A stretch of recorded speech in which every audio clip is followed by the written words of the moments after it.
যারা আম খাচ্ছেন বাংলাদেশের, বিশেষ করে যারা রাজশাহী থেকে আম খাচ্ছেন, সবাইকে আমি বলছি প্রিয় ভাইয়েরা, আম খাওয়ার পরে 5টি খাবার খাওয়া যাবে না। জোরে বলেন কয়টা?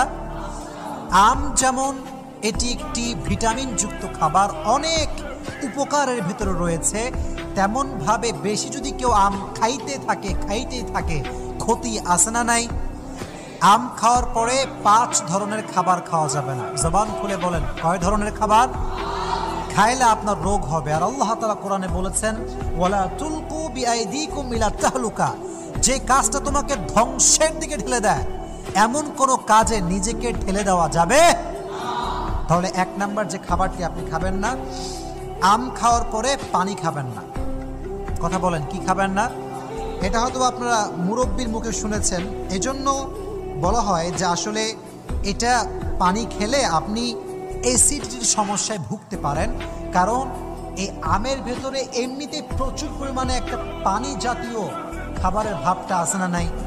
তো আম যখন আপনি খেয়েছেন, এরপরে যদি আপনি আবার পানি খান, ফলে আপনার পেটে ব্যথা হতে পারে। মেডিকেল সায়েন্স বলছে আপনি অ্যাসিডিটির যে প্রবলেম এটা ফেস করতে পারেন। তাহলে যখন আপনি আম খাইছেন, বেশি বেশি পানি খাওয়া যাবে, পানি খাবেন না। 2 নাম্বার, আম খাওয়ার পরে দই খাবেন না। কি খাবেন না প্রিয় ভাইয়েরা? কথা বলেন কি খাবেন না? কারণ দই খেলে মেডিকেল সায়েন্স বলছে আমের পরে, আম খাওয়ার পরে কেউ যদি দই খায় তার অ্যালার্জির প্রবলেম হতে পারে। কিসের প্রবলেম হতে পারে? অ্যালার্জি। আমি জাস্ট সংক্ষেপে বলছি। তাহলে আম যখন খেয়ে ফেলেছেন, আবার অনেকে দেখা যায় দুধ আম মিক্স করে খায়, অনেকে আছে এরকম। তাহলে দুধ আর আম মিক্স করে খাবেন না, এবং আম খাওয়ার পরে এই কি বলে এটা, এই দইটা খাবেন না। দই খেলে কি হবে? আপনার অ্যালার্জির সমস্যা হতে পারে। 2 নাম্বার। 3 নাম্বার, আম খাওয়ার পরে করলা খাবেন না। কথা বলেন কি খাবেন না? করলা খাবেন না। করলা খেলে মেডিকেল সায়েন্স বলছে যে ব্যক্তি আম খাওয়ার পরে করলা খায় তার বমি হয় বেশি। কি হয় বেশি? বমি হয় বেশি। আর বমি হলে আপনার ফিজিক্যালি যে কন্ডিশন, যেটা খুব ভালো ছিল, এটা অটোমেটিক্যালি খারাপ হয়ে যায়।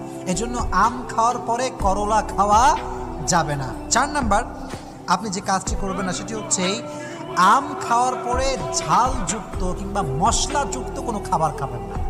মনে করেন আম খাইছেন কেবলই, এখন আম খাওয়ার পরে আপনি বিশাল আয়োজন করে মুড়ি আর চানাচুর মাখাইছেন, মরিচ পেঁয়াজ দিয়ে ঝাল টাল দিয়ে অবস্থা খুব খারাপ না। এটা খেলে কি সমস্যা হতে পারে? আপনার হজম শক্তির যে ক্ষমতা এটা নষ্ট হতে পারে, এখানে সমস্যা হতে পারে। মেডিকেল সায়েন্স বলছে এই জন্য আম খাওয়ার পরে